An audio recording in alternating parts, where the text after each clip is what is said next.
Magandang umaga po sa inyong lahat. Happy Fiesta po sa inyo. Palakpakan po natin ang Panginoon. Akala ko po 10 lang ang magsisimba ngayon. At kung mapupuno nyo na po yung ating wooden pews. And we greet you from your home. A blessed fiesta as we celebrate today the solemnity of the Immaculate Conception of the Blessed Virgin Mary. Meron po ba dito yung mga narito kahapong gabi? Meron po ba? Yan, may mga ilan-ilan po akong nakita na yan. No? So salamat po sa pakikiisa po ninyo sa ating prosesyon kagabi at sana ay nakadasal po kayo. And for the rest of us here, we wish to welcome all of you and once more to greet you a happy fiesta of our cathedral, the Immaculate Conception of the Blessed Virgin Mary. Let me begin our reflection this morning. Year 2011, when a known boy band, One Direction, produced this song entitled, What Makes You Beautiful? I have no intention to sing it to you this morning. Umagang-umaga pa ho. No? Kung ako po ang 6 p.m. Mass, pwede pa ho siguro. Isa siya pong kanta na tila nagpapalakas ng loob ng isang tao na totoo nga may kabutihan ka, maganda ka. The lyrics would even press on important reminders and even eye-openers about beauty. When one can light up the world, when one's smile, one's goodness, that makes him or makes her beautiful. I wish you to look at the baldachin of the Manila Cathedral.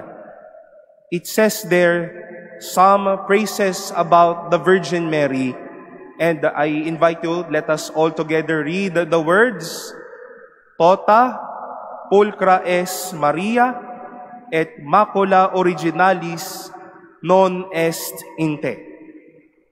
You are all beautiful, O Mary, and the stain of original sin is not in you. And maybe we will ask the Blessed Mother, Mama Mary, what made you beautiful? Or maybe up until now, kahit po siguro sa dekorasyon na mayroon tayo, we will be asking her, what makes you beautiful, Mama Mary? Bakit ang ganda mo? And the answer is not far from the statement, because the original sin is not in her. Whatever can make her ugly, whatever can make her dirty, filthy, and even lifeless, God freed Mary. Her beauty lies inside a clean and happy heart.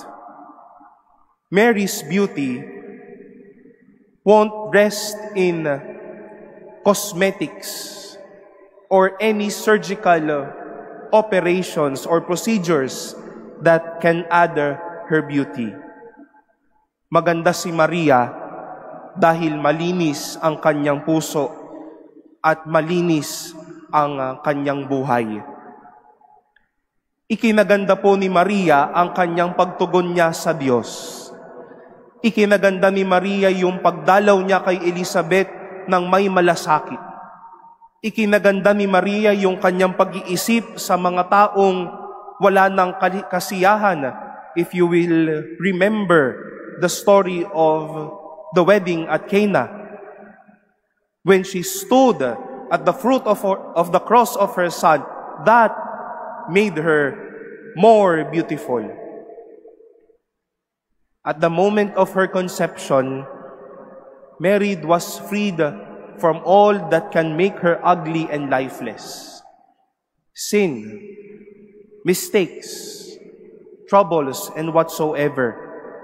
And that made her beautiful.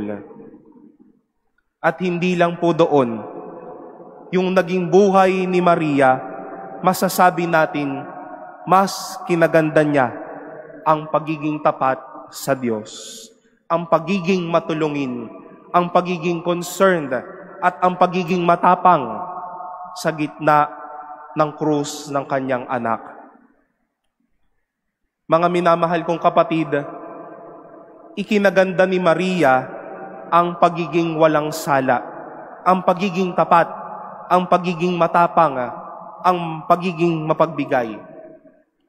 Siguro po kaya natin yung mga huli kong nasabi, but to be without sin is something that we cannot all embrace.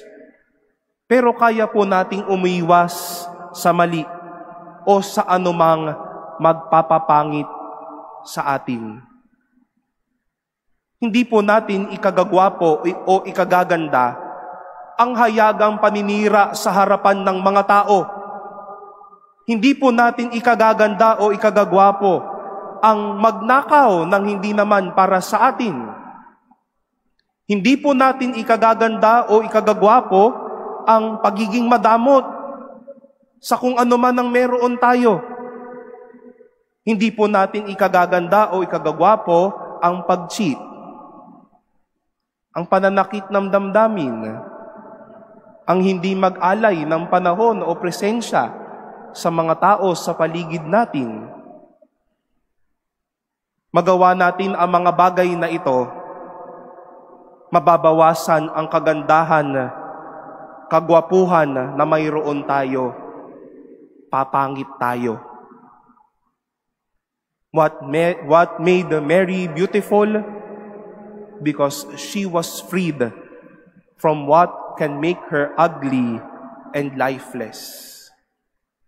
And it is a mother's desire that as she is beautiful, she wants you and me to be handsome and beautiful as well.